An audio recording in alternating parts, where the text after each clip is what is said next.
Vamos lá, então, ó. Vamos falar aqui na nossa revisão. Vamos falar de responsabilidade civil do Estado. Responsabilidade civil do Estado. Olha, responsabilidade civil está relacionado, essa esfera civil está relacionado ao ressarcimento de prejuízos. A ideia é a seguinte: o Estado, durante a prestação de suas atividades, durante a prestação de um serviço público, por exemplo, será que o Estado está sujeito a causar um prejuízo a um particular? É claro que sim. Existe um risco no exercício das atividades estatais. A atividade estatal é arriscada. Arriscada no sentido de que, em um dado momento, essa atividade estatal pode gerar um prejuízo para um particular. E se o particular sofreu um prejuízo, o que o particular quer? Ele quer que o Estado venha a ressarcir esse prejuízo, indenizar esse prejuízo, reparar esse prejuízo, devolver os valores relacionados a esse prejuízo. Então, isso é responsabilidade do Estado. É estudar quais são as circunstâncias que levam o Estado a reparar um dano, a ressarcir um prejuízo que um particular tenha diante da atuação do Estado. Tranquilo? Então, aqui nessa responsabilidade civil do Estado, essa responsabilidade que o Estado tem perante o particular para ressarcir prejuízos, existe duas teorias.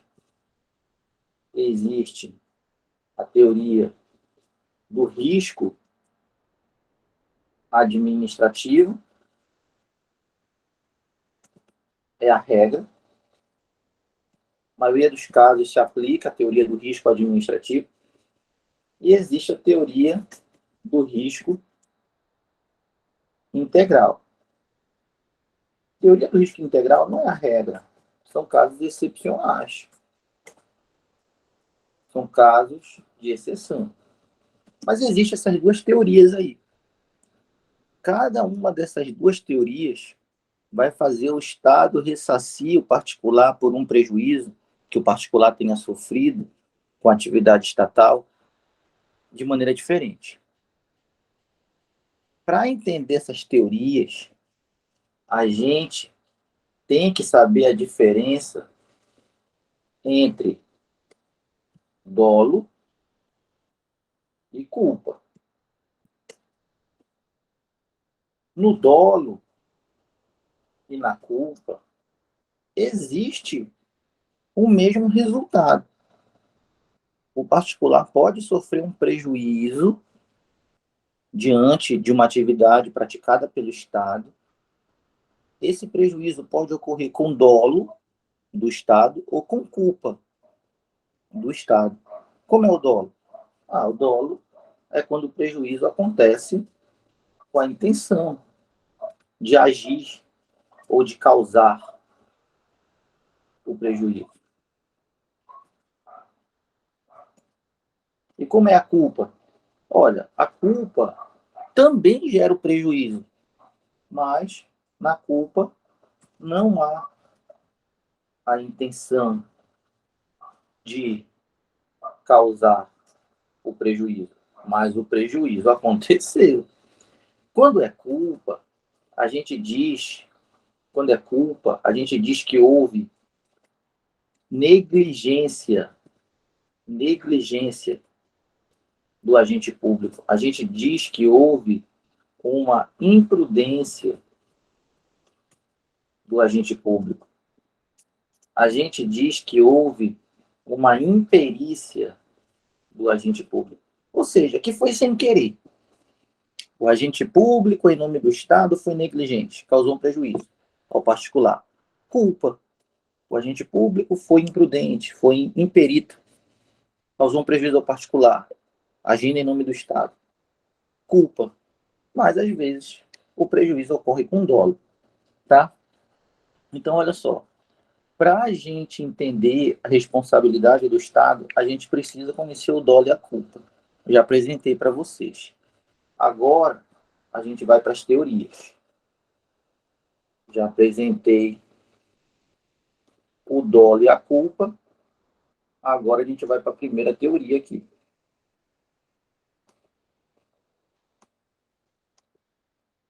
Agora a gente vai para a teoria que é a regra aplicada, que é a teoria do risco administrativo. Olha só, pensa comigo. O Estado causou um prejuízo a você. Você é um particular, o Estado causou um prejuízo a você. Aí você ingressou no Poder Judiciário, querendo que o Estado repare o dano causado. Tu acha que é fácil ou é difícil ganhar do Estado na justiça? É mais fácil ganhar do Estado ou é mais fácil ganhar, né, de um outro particular, uma causa na justiça? É claro que o Estado tem prerrogativas na justiça, tem vantagens, tem proteções.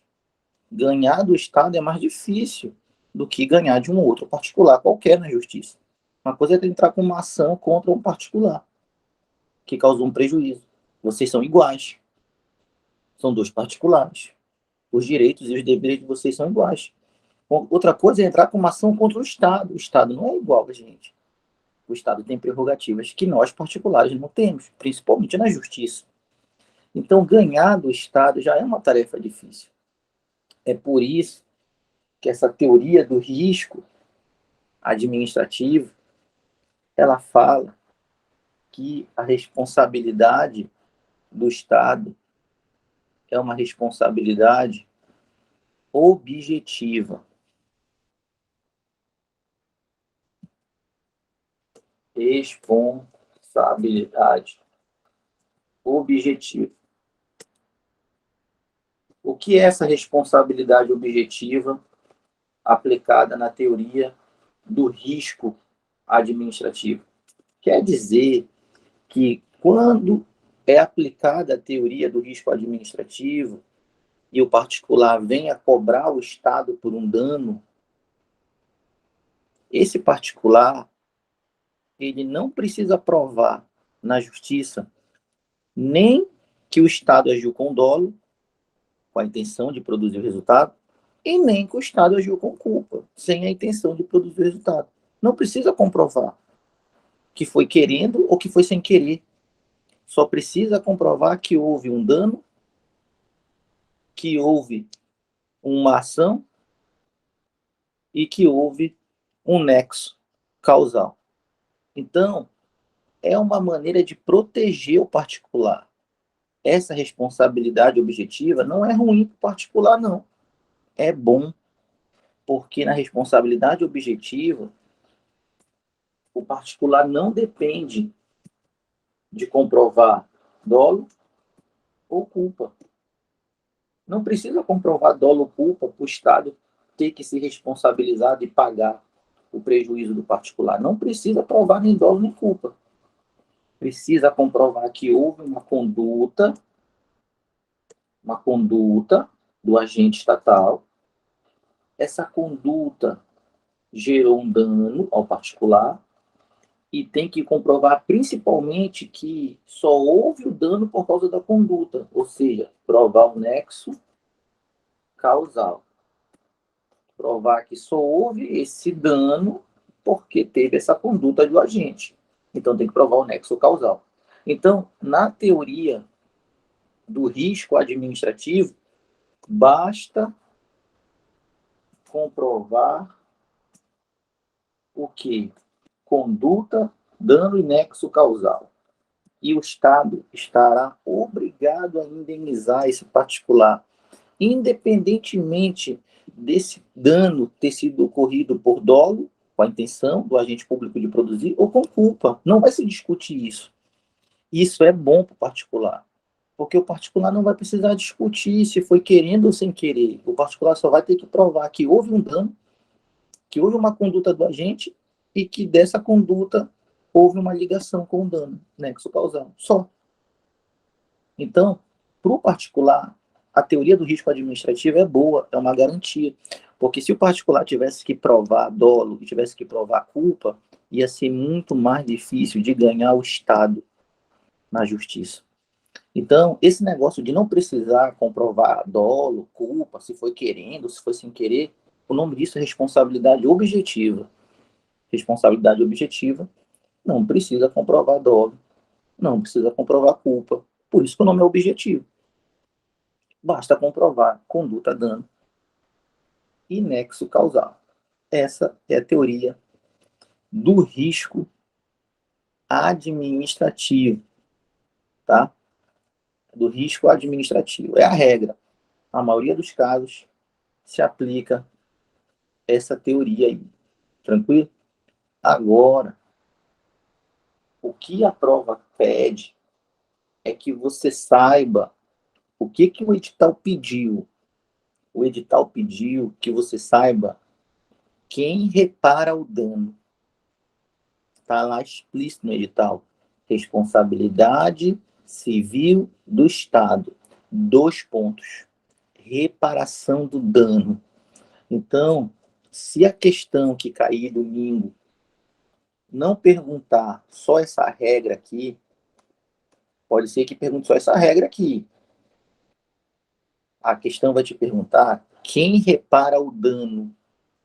Vamos ver quem repara o dano. Então, aqui eu tenho o Estado. Trabalhando para o Estado, eu tenho um agente público. Quero saber quem é que repara o dano ao particular. Ó, o Estado, trabalhando em nome do Estado, eu tenho um agente público. Esse agente público causou um dano ao particular. O particular ingressa na justiça querendo a reparação do dano. Teoria do risco administrativo. Não precisa comprovar nem dolo nem culpa, porque é responsabilidade objetiva. Basta comprovar conduta, dano e nexo causal. Só. E quem que vai pagar o prejuízo do particular? É o Estado que vai pagar ou é o agente público? E aí, pessoal? É isso que vão perguntar de vocês no domingo, porque é isso que está no edital.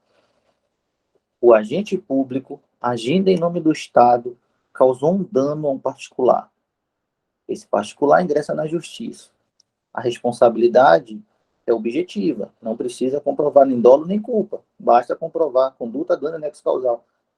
Aí o particular tem o direito à indenização, ao ressarcimento, à reparação do dano. Mas quem vai pagar esse dano ao particular? É o Estado ou é o agente público? Qual é a resposta aí? Quem vai pagar é o Estado ou quem vai pagar é o agente público? Quem é que vai pagar o dano do particular? Eu sei que esse particular não precisa comprovar dolo, ele não precisa comprovar culpa. Ele só precisa comprovar que houve uma conduta, um dano, um nexo causal. Quem vai pagar? É o Estado? Quem vai pagar o dano do particular? É o Estado ou é o agente público? A obrigação de reparar o dano é do Estado.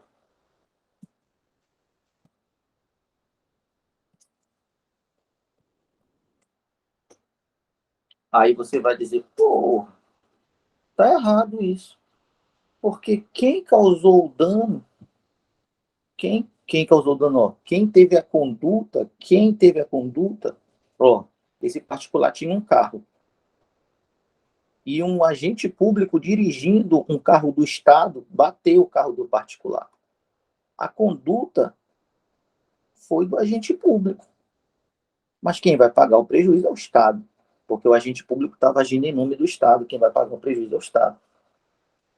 Aí tu vai dizer, pô, então o agente público está de boa, pode sair batendo no carro dos outros aí, desde que ele esteja no exercício das atribuições, quem vai pagar o prejuízo é o Estado mesmo, o agente público está de boa, pode sair batendo o carro dos outros, causando prejuízo para os outros, quem paga é o Estado mesmo.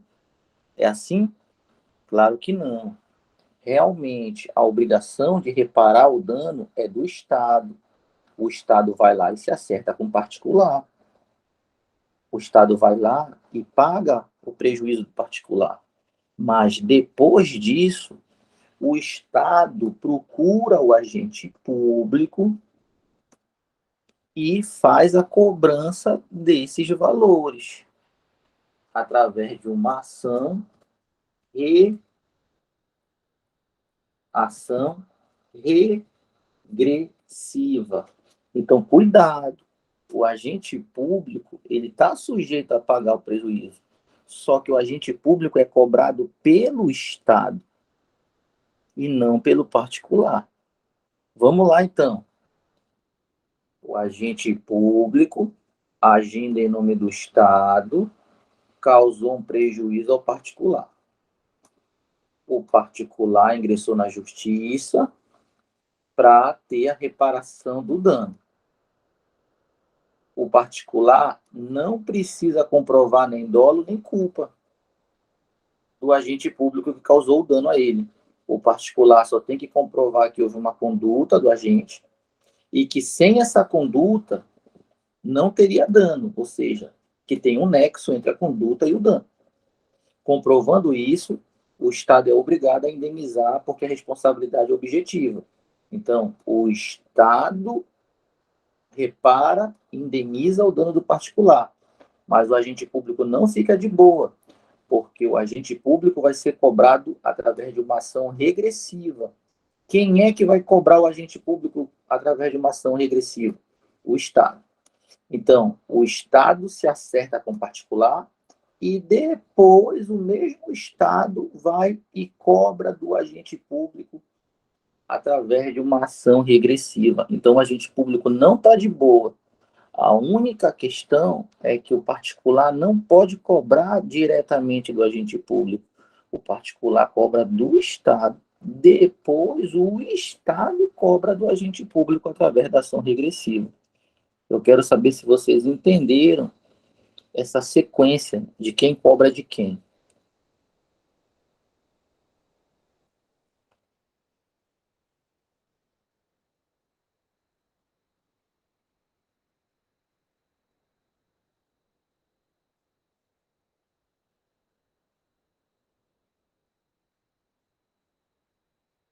Entenderam essa sequência de quem cobra de quem?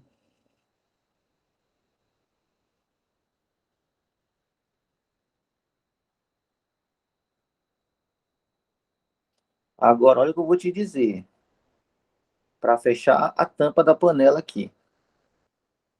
Para fechar a tampa da panela, o Estado, através de uma ação regressiva, vai cobrar o prejuízo do agente público. Perfeito. Mas a responsabilidade do agente público não é objetiva. A responsabilidade do agente público perante o Estado é subjetiva. Quer dizer que a responsabilidade do agente público perante o Estado depende de dolo ou culpa. Então, olha só o que eu estou te dizendo bem aqui. Vamos lá. Quando o particular entra na justiça contra o Estado, o particular precisa comprovar dolo ou culpa para que o Estado indenize? Não, porque a responsabilidade do Estado é objetiva, não depende de dolo ou de culpa. Perfeito. O particular entrou contra o Estado e não precisou comprovar nem dolo nem culpa. Só precisou comprovar a conduta, dano nexo causal, e o Estado pagou o dano do particular. Perfeito. Agora o Estado pega esse dano, esse dinheiro que ele gastou para pagar o particular e vai cobrar o agente público que causou o dano, numa ação regressiva. Só que agora mudou, porque quando o Estado cobra o agente público o dinheiro que ele gastou com o particular na ação regressiva, o Estado ele vai ter que provar que o agente público agiu com dolo ou com culpa, porque a responsabilidade do agente público perante o Estado é subjetiva. Então, para o Estado conseguir pegar o dinheiro de volta do agente público, o Estado vai ter que comprovar que o agente público agiu com dolo ou com culpa, porque o agente público o agente público ele tem essa prerrogativa de ter uma responsabilidade subjetiva. Isso é bom para o agente público, porque se a responsabilidade do agente público perante o Estado na ação regressiva fosse objetiva, o agente público sempre pagaria o Estado. Mas a responsabilidade do agente público perante o Estado é subjetiva. Então, para o Estado conseguir pegar o dinheiro de volta do agente público nessa ação regressiva, vai ser mais difícil, porque o Estado vai ter que comprovar dolo ou culpa do agente público. É mais difícil comprovar dolo ou culpa, tá? Quando a responsabilidade é subjetiva. Então, vamos lá, ó. Fechando a tampa. A responsabilidade do Estado perante o particular é objetiva. Para o particular ter o dinheiro dele, o ressarcimento dele não depende de dolo nem de culpa. A responsabilidade do agente público na ação regressiva perante o Estado é subjetiva. Quer dizer que o Estado só vai pegar o dinheiro de volta do agente público, o dinheiro que o Estado gastou para pagar o particular, o Estado só vai conseguir pegar esse dinheiro de volta se comprovar na ação regressiva dolo ou culpa. Isso é bom para o agente público. Tá? Então, cuidado com isso. O Estado perante o particular, responsabilidade objetiva, não depende de dolo nem de culpa. Mas o agente público perante o Estado na ação regressiva, a responsabilidade é subjetiva. Isso quer dizer que o agente público só vai ressarcir o dinheiro do Estado de volta, que foi gasto para pagar o particular, se o Estado comprovar dolo ou culpa do agente público. E aí, tá tranquilo isso aí, pessoal?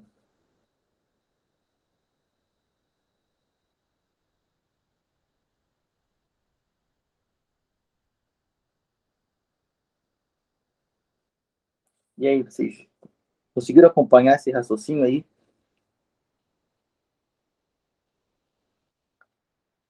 Eu vou falar uma coisa aqui, só para garantir uma questão de prova, que depois o pessoal vai dizer que está fora do edital.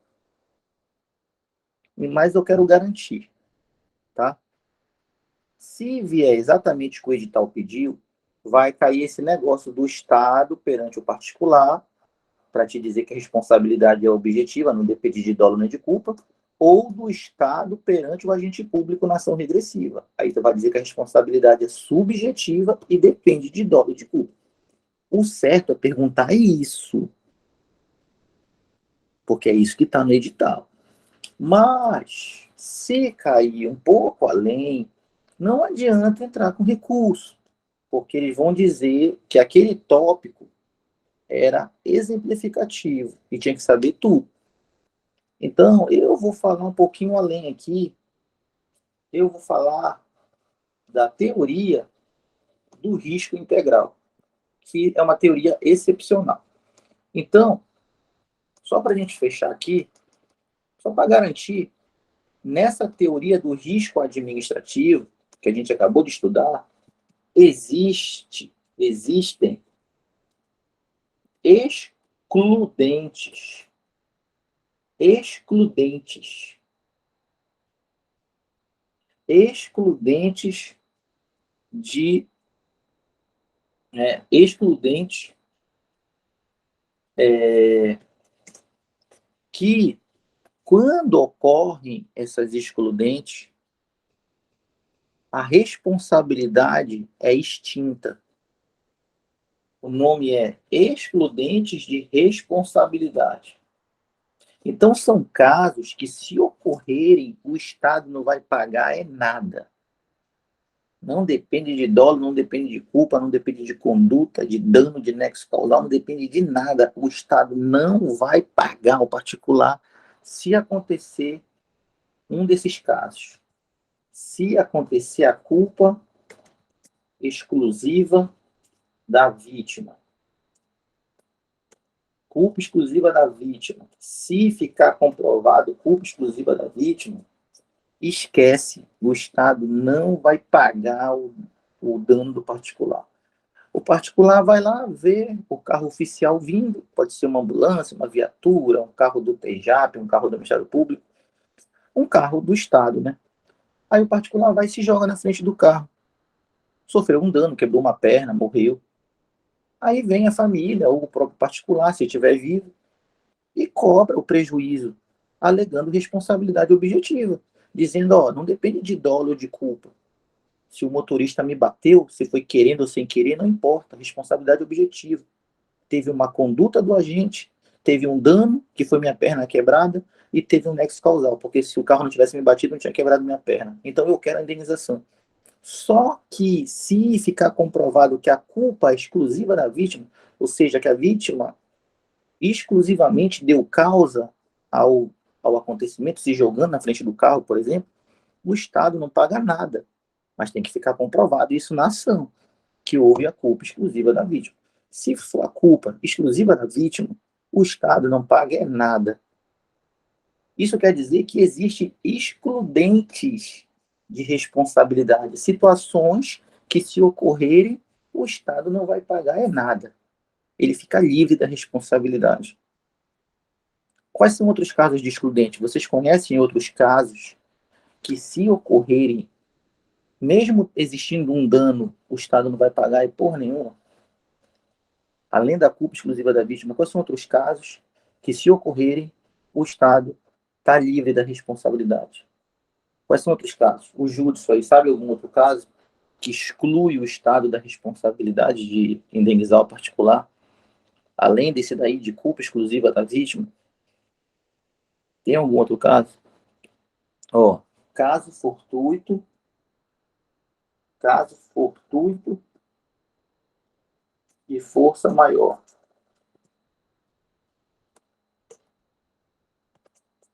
Então, né, culpa de terceiro também, também aparecem em algumas doutrinas, tá? Mas esses aqui são os principais. Não tem uma lei que trata disso aqui, pessoal. Isso aqui é muito doutrinário, é muito jurisprudencial. Então, eu cito só o principal de prova. Se for caso fortuito, se for força maior, não precisa saber os exemplos. Mas, geralmente, caso fortuito e força maior está relacionado a fenômenos da natureza. Né? Aí um raio, uma chuva, uma enchente que causa um prejuízo, é força maior, é caso fortuito. Então, fenômenos da natureza, por exemplo, o Estado não vai pagar. Né? Então, olha, diz que caiu um raio ali na subestação e deixou a gente um mês sem energia. O Estado não quer pagar a indenização para ninguém. O Estado alega que foi uma situação de força maior, que é uma excludente de responsabilidade. A SEA não quer pagar indenização para ninguém. Mas é claro que as coisas não são um mundo de Alice, né? No País das Maravilhas. Existem outras teorias e tem gente que está na justiça querendo indenização por ter ficado um mês sem energia. Claro que teve prejuízo nesse um mês para todo mundo. O mais prejudicado, a gente sabe quem foi. Foi o Josiel, tá? Então, pessoal, caso fortuito e força maior são situações que o Estado fica livre de indenizar os particulares pelos prejuízos causados. Não precisa conhecer os exemplos. Vai aparecer na tua prova caso fortuito, força maior, tu vai saber que é uma excludente. Agora, pessoal, fechando, ó.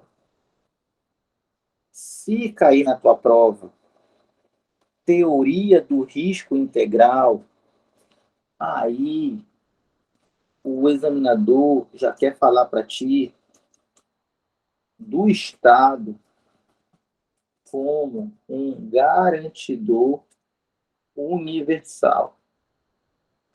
O que é um garantidor universal? Na teoria do risco integral, não importa a situação que tenha ocorrido, o Estado sempre vai pagar a indenização para o particular. Não importa a situação, a circunstância em que ocorreu o dano. Se for aplicada a teoria do risco integral, o Estado é um garantidor universal. Ele paga sempre. Não depende de dolo, não depende de culpa, não depende de nada. Se for aplicada a teoria do risco integral, basta ocorrer o dano ao particular. Não importa a conduta, não importa o nexo causal, não importa o dolo, não importa a culpa, importa só que teve um dano para um particular, então o Estado paga. É claro que isso só poderia ser uma exceção, pô. Já pensou uma situação dessa que não importa a culpa, não importa dolo, não importa a conduta, não importa nexo causal, só importa que houve um dano. O Estado paga. É claro que é uma situação excepcional. Nessa teoria do risco integral, o Estado é um garantidor universal e ele vai sempre ressarcir o prejuízo. Isso aí vai acontecer sempre? Claro que não, pô. Senão o Estado ia quebrar. Pô. Só vai acontecer em situações excepcionais.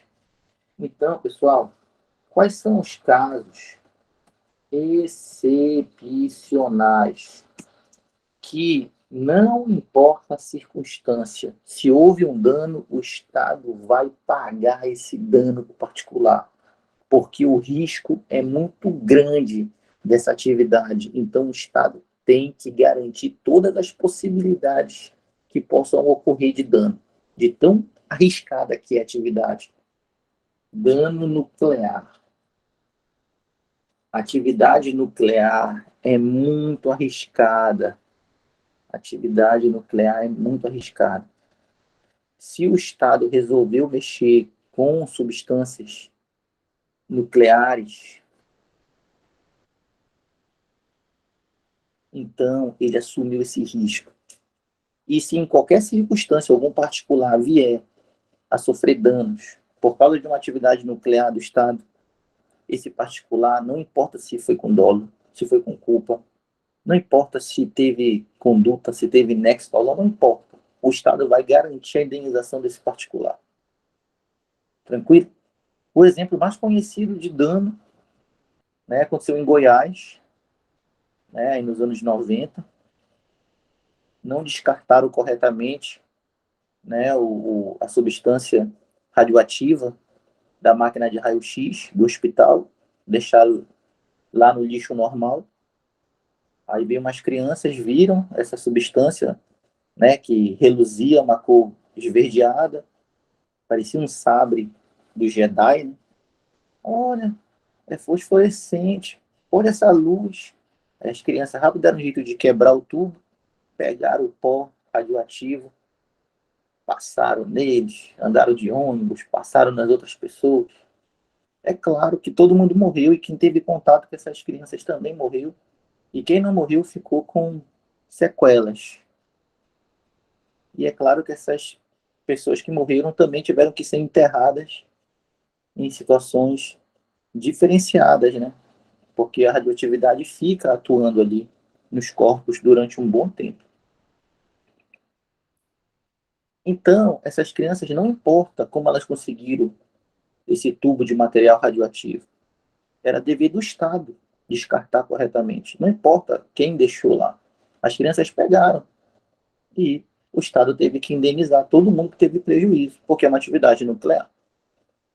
Tranquilo? Atividade nuclear, não importa dolo, culpa, nexo causal, Importa só que teve dano. Quem tiver dano, o Estado paga.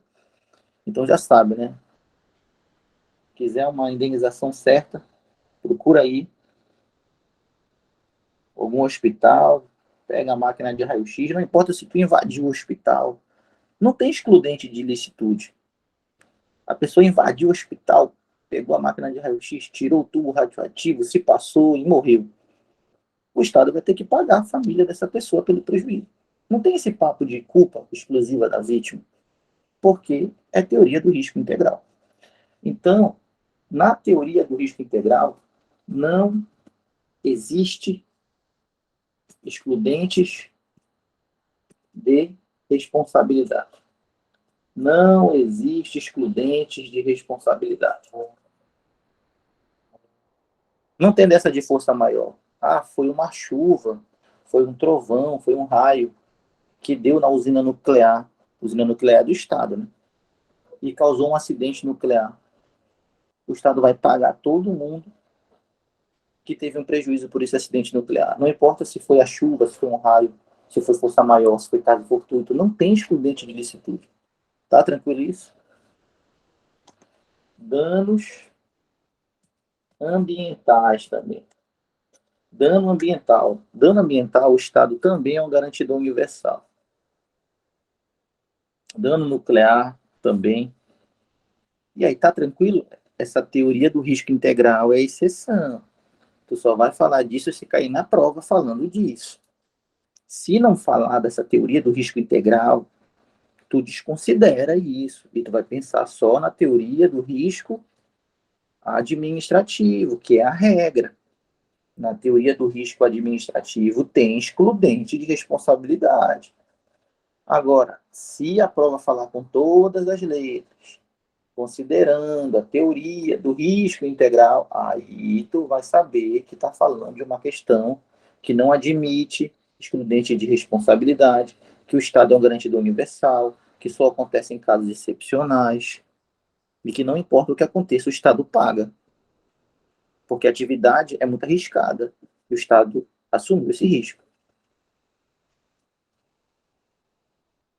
Então, né, se rompe a barragem de uma hidrelétrica e inunda lá o terreno de alguém, não importa. O Estado vai pagar os prejuízos do dono do terreno e de todo mundo que teve prejuízo com o rompimento da barragem, que é um dano ambiental, por exemplo. E aí, pessoal, tá tranquilo? Essas coisas que a gente falou de responsabilidade civil do Estado. Vocês estão prontos para acertar essa questão na prova?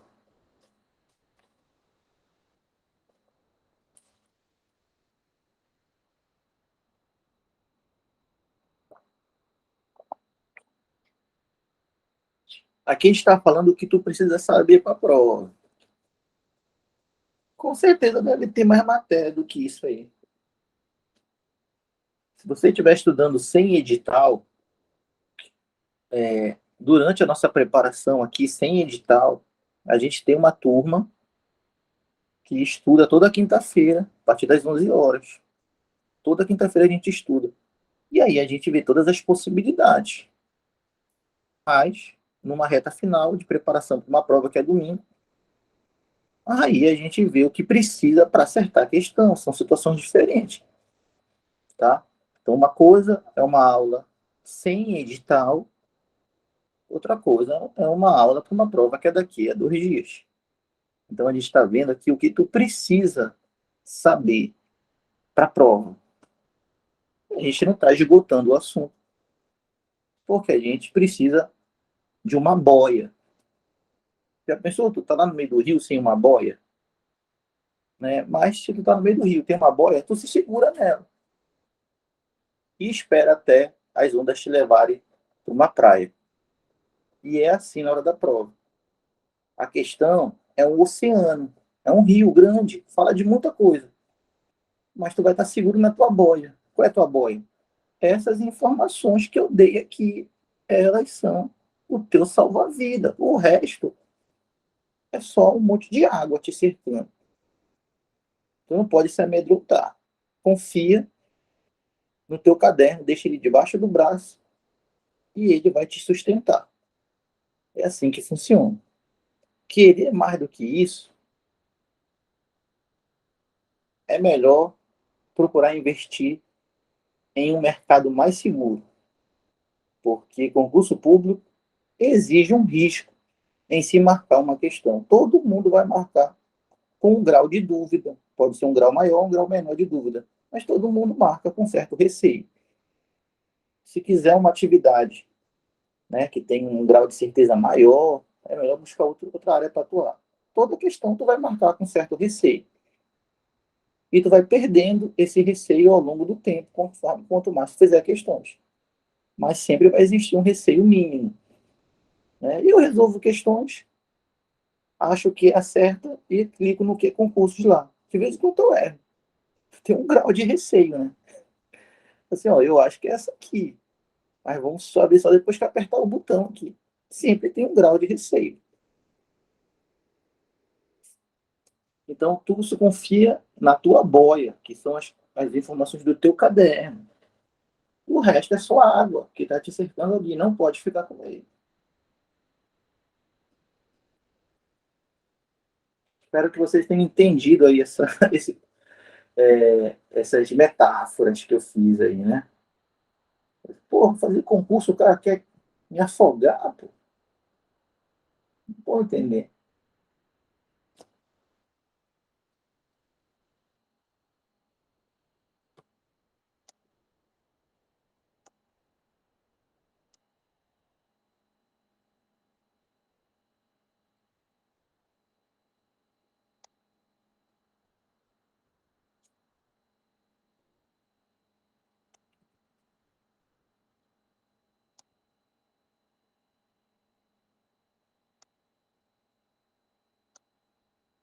Vamos falar aqui tópicos de prova da lei de improbidade administrativa. Houve uma mudança recente, né, na lei de improbidade administrativa. Agora ela está toda arriscada, né? Por causa da lei 14.230 de 2021, né? Teve uma lei em 2021 que alterou muitos itens da lei de improbidade. A lei de improbidade continua sendo a lei 8429, isso não mudou. Só que essa lei trouxe muitas novidades para a lei 8429. Claro que para mudar uma lei tem que ter outra lei, né? Então, a lei 14.230 alterou muitos itens da 8429. A lei de improbidade continua sendo a 8429. Só que agora com muitas novidades. Toda lei é assim, né? Ela precisa, com o tempo, ser reformada para ela continuar refletindo a vontade da população. Tá? Então, vamos lá. Ó. Essa lei aqui de improbidade continua sendo os artigos mais importantes de prova, o 9, o 10 e o 11. Eles falam dos atos de improbidade administrativa. Então, vamos lá. Vamos falar dos atos de improbidade administrativa. São três grupos. Os atos de improbidade administrativa que importam enriquecimento ilícito, é o artigo 9º. Dos atos de improbidade administrativas que causam prejuízo ao erário, é o artigo 10. E os atos de improbidade administrativa, é o 11. Os atos de improbidade administrativa que atentam contra os princípios da administração, o artigo 11. Então, ó, disparado, a questão que mais cai é essa aqui. Ela diz quais são as espécies de atos de improbidade administrativa. Quais são as espécies de atos de improbidade administrativa? Espécie número 1, espécie número 2 e espécie número 3. São 3 as espécies de atos de improbidade administrativa. O que isso quer dizer? Isso quer dizer que se alguém cometer um ato de improbidade administrativa, pode ter certeza que esse alguém ou praticou um ato que importou em enriquecimento ilícito, ou se alguém cometeu um ato de improbidade administrativa, pode ter certeza que essa pessoa ou ela cometeu um ato que causou enriquecimento ilícito, ou ela causou prejuízo ao erário, ou ela atentou contra os princípios da administração pública. Obrigatoriamente, todo ato de improbidade pertence a um desses 3 grupos, a uma dessas 3 espécies. Tá? Então, todo ato de improbidade se encaixa aqui. Ou ele importou enriquecimento ilícito, ou ele causou prejuízo erário, ou ele atentou contra os princípios da administração pública.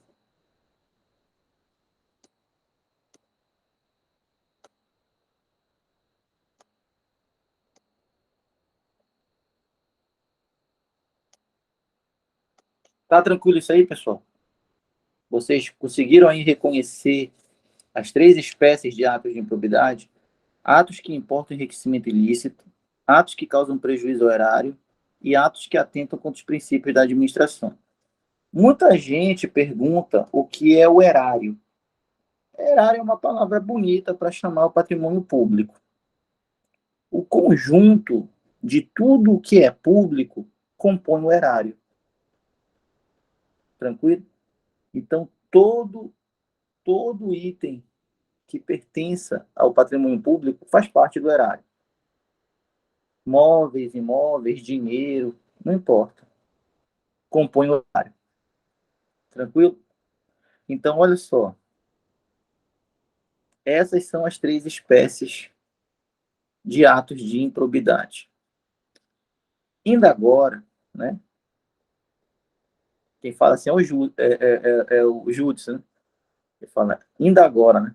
Ainda agora, a gente estava falando de dolo e de culpa. E a questão da tua prova, ou ela vai te perguntar se tu sabe quais são as 3 espécies. As 3 espécies estão aí.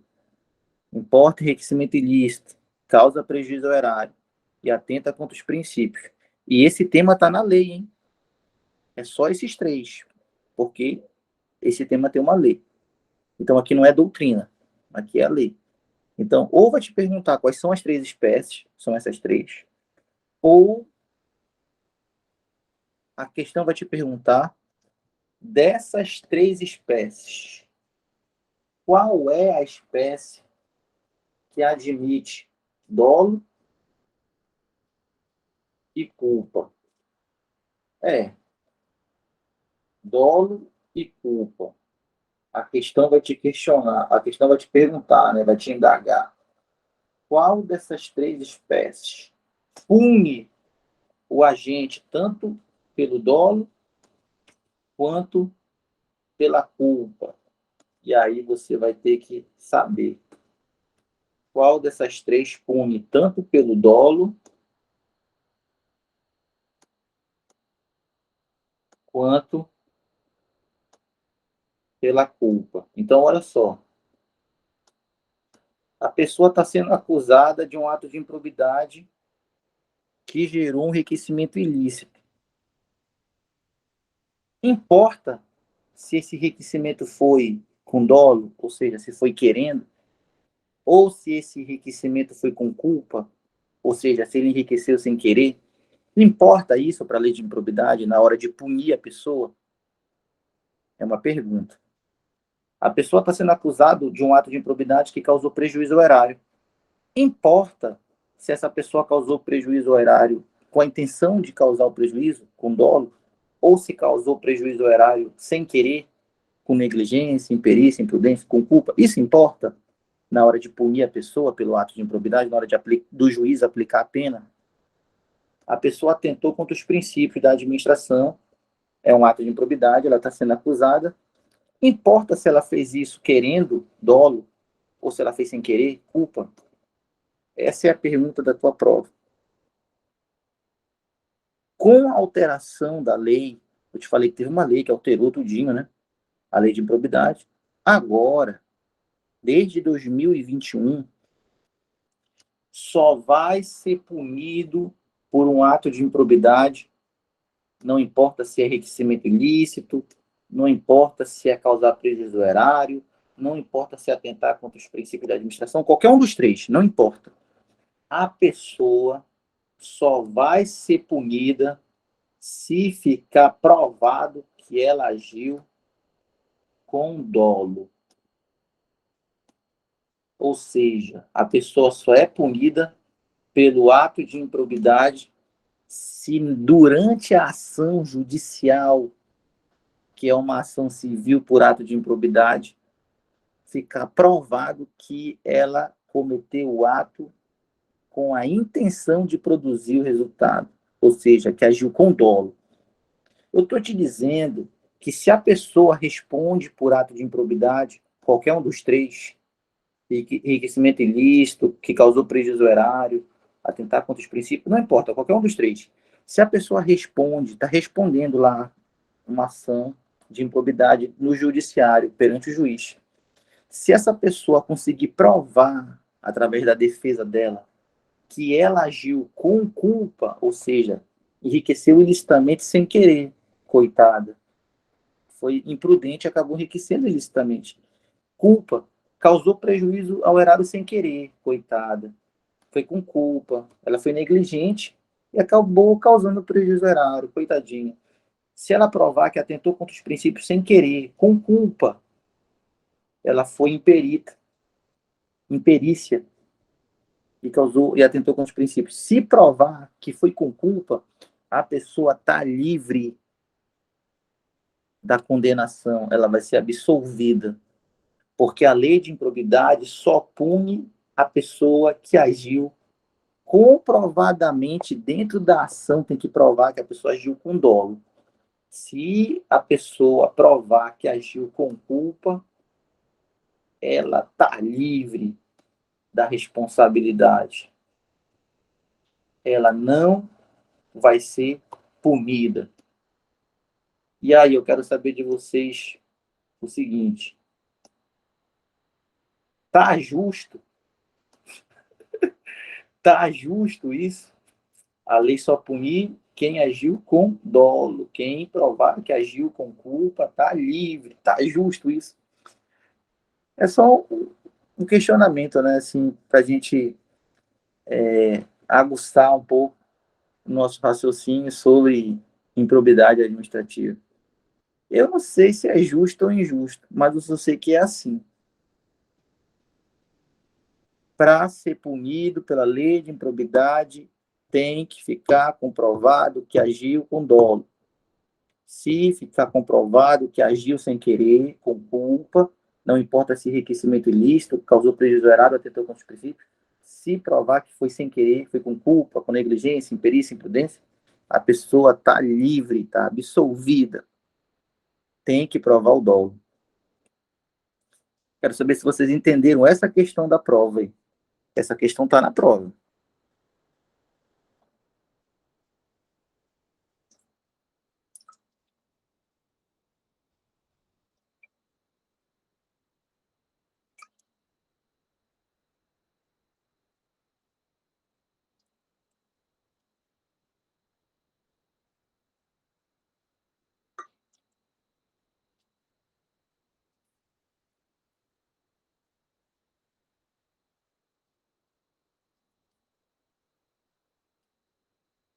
Então, pessoal, olha só. Se o examinador quiser ir um pouco além, se ele quiser ir um pouco além, ele vai te perguntar a diferença se o dolo é específico ou genérico. Se o examinador quiser ir um pouco além, ele vai te dizer assim, ó, eu sei que precisa, ele vai te dizer assim, eu sei que precisa de dolo, eu sei que precisa de dolo para punir, isso eu já sei, ele vai dizer para ti. Mas ele vai te fazer outra pergunta, ele vai dizer, esse dolo precisa ser um dolo específico, um dolo genérico, ou pode ser os dois? A resposta é que esse dolo aqui, ele precisa ser um dolo específico.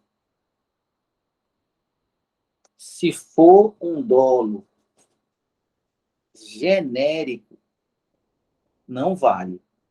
Ainda tem essa ainda. Ou seja, a lei está fazendo de tudo para não punir ninguém, né, cara? Vamos falar a verdade. Está fazendo de tudo para não punir ninguém. Então, olha só. Além de precisar, para punir, que a conduta tenha sido com dolo, ainda tem que ser um dolo específico. Porque se for um dolo genérico, a pessoa está livre também. Qual é a diferença? A diferença é que o dolo específico, os dois são dolo, né? Dolo genérico e dolo específico, os dois são dolo. Os dois são com a intenção de produzir o resultado. Só que no dolo específico, a intenção de produzir esse resultado é para uma finalidade específica. E no dolo genérico, a intenção de produzir o resultado não tem finalidade específica nenhuma. Vou dar um exemplo. Ó, fraudar concurso público. Fraudar concurso público, eu vou te mostrar daqui a pouco, é atentar contra os princípios da administração. Atentar contra os princípios da administração, um dos exemplos é fraudar concurso público. Então fica ligado já aí, né? Essa não dá de errado. Quem frauda concurso público causa ato de improbidade de que tipo, de que espécie? Que atenta contra a administração pública. Se fraudou concurso sem querer, com culpa, essa pessoa vai ser absolvida. Precisa ficar provado que a pessoa fraudou o concurso querendo, com dolo. Só que tem que ser um dolo específico. Então, pegando esse exemplo da pessoa que frauda o concurso, para ela ser punida, tem que ficar provado que ela agiu com a intenção de fraudar o concurso, ou seja, que teve dolo, e tem que ficar comprovado que foi um dolo específico, ou seja, tem que ficar provado que essa pessoa fraudou o concurso com uma finalidade específica. A pessoa não fraudou o concurso só porque queria fraudar. Isso é dolo genérico. Ela fraudou o concurso porque queria ajudar o irmão a passar no concurso. Dolo específico. Fraudou o concurso com uma finalidade específica, ajudar o irmão. Então, o dolo genérico não tem um fim específico. Tem a intenção, mas não tem uma finalidade específica. No dolo específico, teve a intenção e foi por uma razão especial. Então, ainda tem isso. Eu dei o exemplo só para você enxergar. Não vai perguntar isso, tá? Mas vai te perguntar se o dolo é específico ou se o dolo é genérico. Aí tu diz que o dolo é específico. O que é um dolo específico? É um dolo que a pessoa tem a intenção de produzir o resultado, tem, porque é dolo, então tem a intenção, só que tem a intenção para alcançar um fim específico. Para alcançar um fim específico.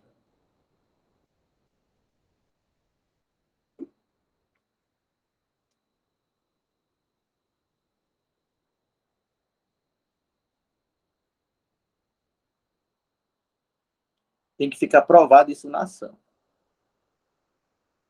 Então, vamos aqui para a lei, ver alguns exemplos. Ó, atentar contra os princípios. Atentar contra os princípios, tá? Olha esse aqui que cai direto em prova. É esse aqui, é esse aqui que cai na prova, ó, que eu acabei de citar. Quem atenta contra os princípios, essa pessoa, eu vou colocar lá pra gente. Deixa eu pegar o carregador aqui.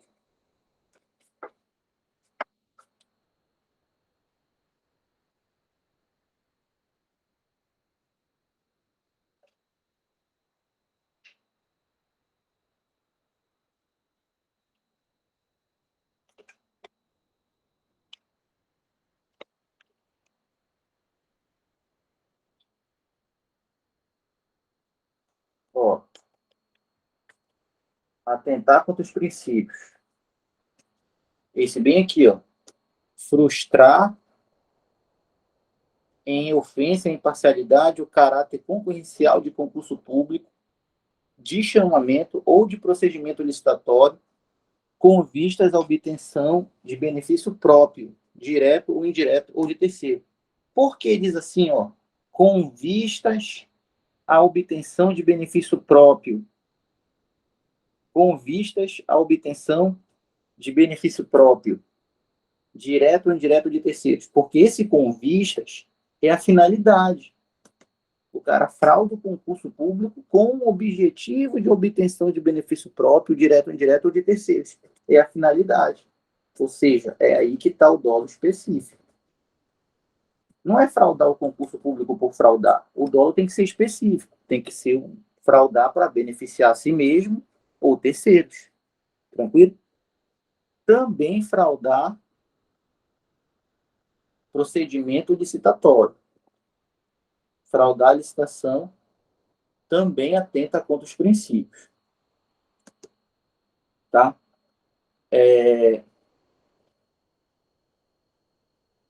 Esse aqui está caindo muito em prova também. Eu vou colocar mais um lá para gente, só para a gente fechar isso aqui. Nepotismo. Antes, não tinha uma lei que tratasse do nepotismo. Agora tem. Porque desde 2021, nepotismo é ato de improbidade que atenta contra os princípios da administração. Inciso 11.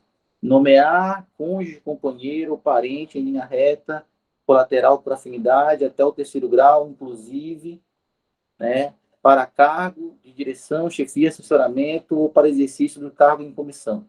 Então, olha só, nomear parente ou cônjuge para cargo em comissão, tá? Ou cargo de direção, chefia, assessoramento, é a mesma coisa. Também para função de confiança, é a mesma coisa. Para função gratificada. Nomear o parente ou cônjuge até o terceiro grau, hein? É nepotismo. Nomear parente até terceiro grau ou cônjuge para cargo de direção, chefia, assessoramento, cargo em comissão, cargo de confiança, função gratificada. Isso é nepotismo. E esse nepotismo é ato de improbidade porque atenta contra os princípios. Então, cuidado. Na prova, domingo, nepotismo é ato de improbidade que atenta contra os princípios. Lembrando que esse parente é um parente até terceiro grau. Mais um. Vou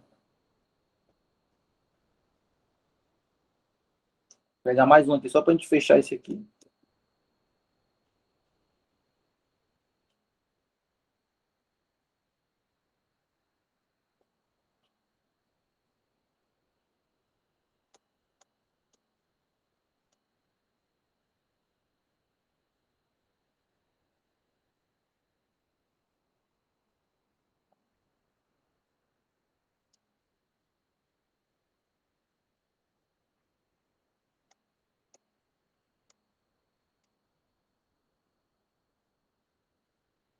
Tá, vamos pegar mais um aqui. Ó. Esse bem aqui.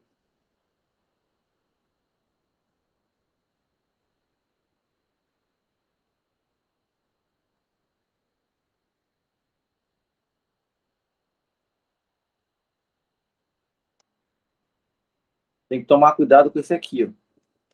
Frustrar a licitude de processo licitatório ou de processo seletivo para a celebração de parcerias com entidades sem fins lucrativos ou dispensá-los indevidamente, acarretando perda patrimonial. Esse é prejuízo ao erário. Então,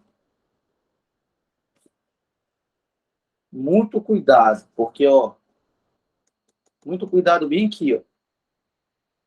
Frustrar procedimento licitatório para se beneficiar ou beneficiar terceiros é atentar contra os princípios. Mas frustrar processo licitatório ou processo seletivo para celebração de parcerias, ou dispensá-los indevidamente, olha a palavra-chave, acarretando perda patrimonial efetiva, é atentar contra os princípios. Então, ó, se cair processo licitatório na tua prova domingo e te perguntar se é ato de improbidade, frustrar esse processo licitatório, pode dizer que é. Só que frustrar o processo licitatório pode ser tanto causar prejuízo ao erário, como frustrar procedimento licitatório pode ser atentar contra os princípios. Qual é a diferença? A diferença é que frustrar o processo licitatório para ser prejuízo ao erário tem que ter no final, ó, acarretando perda patrimonial efetiva. Essa é a palavra-chave para te saber que essa licitação fraudada é prejuízo ao erário. Agora, se falar frustrar procedimento licitatório com vistas à obtenção de benefício próprio ou de terceiros, aí é atentar contra os princípios. Cuidado com isso na prova, porque é uma diferença que as provas estão cobrando. Fraudar a licitação, frustrar a licitação, é ato de improbidade. Só que vai ser um ato que causa prejuízo ao erário se acarretar perda patrimonial efetiva. Tem que estar lá na questão. Fraudar a licitação, frustrar a licitação, vai se atentar contra os princípios, se essa fraude for para obtenção de benefício próprio de terceiros. Então, tem que tomar cuidado com essa sutileza, né? Falou em fraudar a licitação, tem que ver. É para acarretar perda patrimonial efetiva? Então, é prejuízo ao erário. Falou em frustrar a licitação para benefício próprio de terceiros? Aí é atentar contra os princípios. Um detalhe simples. Os dois é frustrar a licitação. Só que um gera perda patrimonial efetiva. O outro é para beneficiar a si próprio ou a terceiro. Aí vai depender. Num caso vai ser prejuízo ao erário, no outro caso vai ser atentar contra os princípios. Vocês entenderam essa da licitação, hein?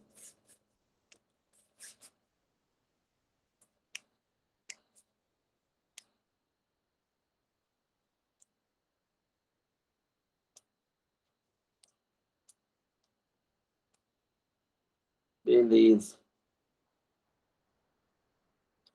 E outra coisa que eu vou chamar a atenção aqui é nas penas.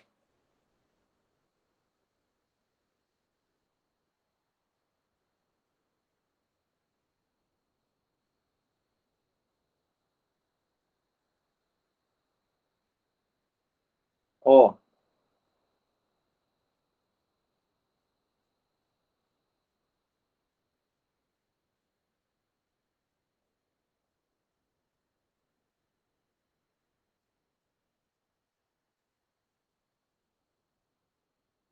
quem, ó, na hipótese do artigo 9º desta lei, que é, que é justamente o enriquecimento ilícito, gera perda da função, suspensão dos direitos políticos por até 14 anos, pagamento de multa. Então, ó, com relação às penas, houve essa mudança na pena de suspensão dos direitos políticos. Então, ó, aumentou, né, a pena. Então, quem pratica um ato que importa enriquecimento ilícito, a pena de suspensão dos direitos políticos agora é até 14 anos, é muito tempo. Vamos pegar o outro aqui. Quem causa prejuízo ao erário, a pena de suspensão dos direitos políticos agora é até 12 anos. Isso mudou também, não era assim, está mais severo.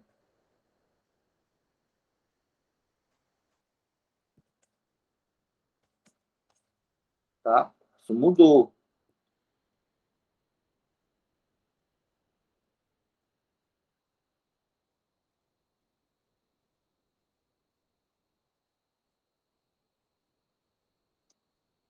Quem atenta, né? Quem atenta contra os princípios não tem essa pena de suspensão dos direitos políticos, mas está sujeito a um pagamento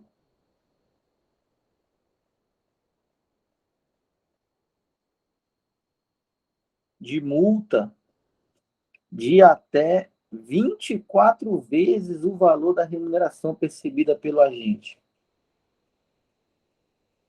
Então, eu destacaria esses aí para a prova. Então, olha só. Olha o macete que eu estou te dando.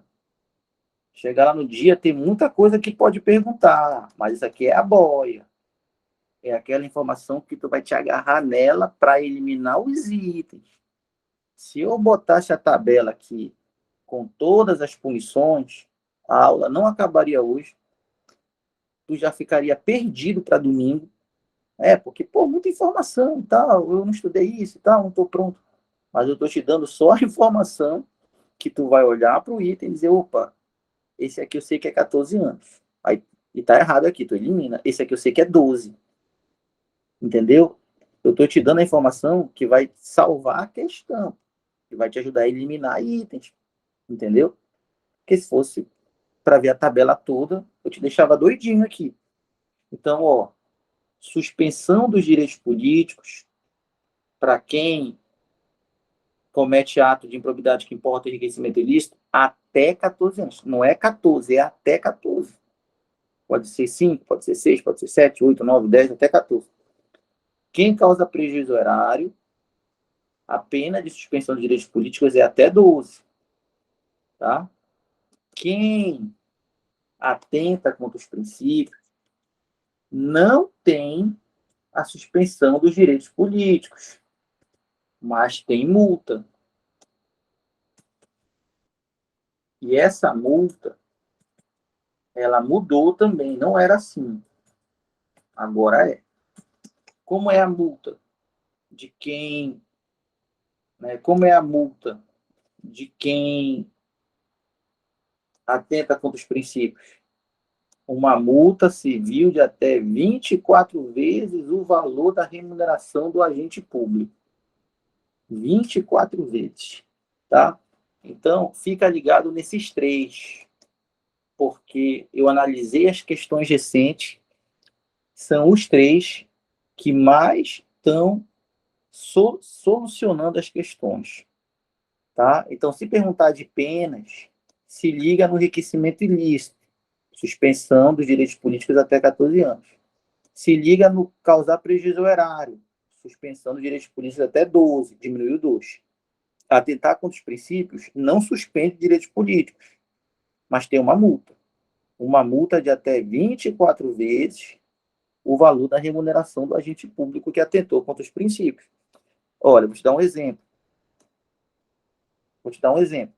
Nepotismo, aqui, ó, nomear o parente para o cargo em comissão, é ato de improbidade? É. É atentar contra os princípios. Essa pessoa que nomeou o parente cometeu ato de improbidade ou nepotismo, está sujeita a pagar uma multa? Tá. Está sujeita de pagar uma multa de até 24 vezes o valor da remuneração dela. Se esse agente público que nomeou aí ganha 10 mil, ele está sujeito a pagar uma multa de até 240 mil reais. 24 vezes o valor da remuneração dele. Se liga nisso aí. Perfeito, tá? Então, essas são nossas dicas aí para acertar a questão da lei de improbidade. Tranquilo?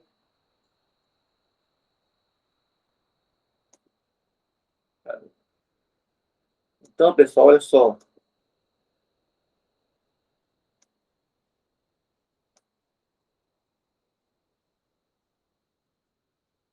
Eu volto amanhã para a gente fazer as últimas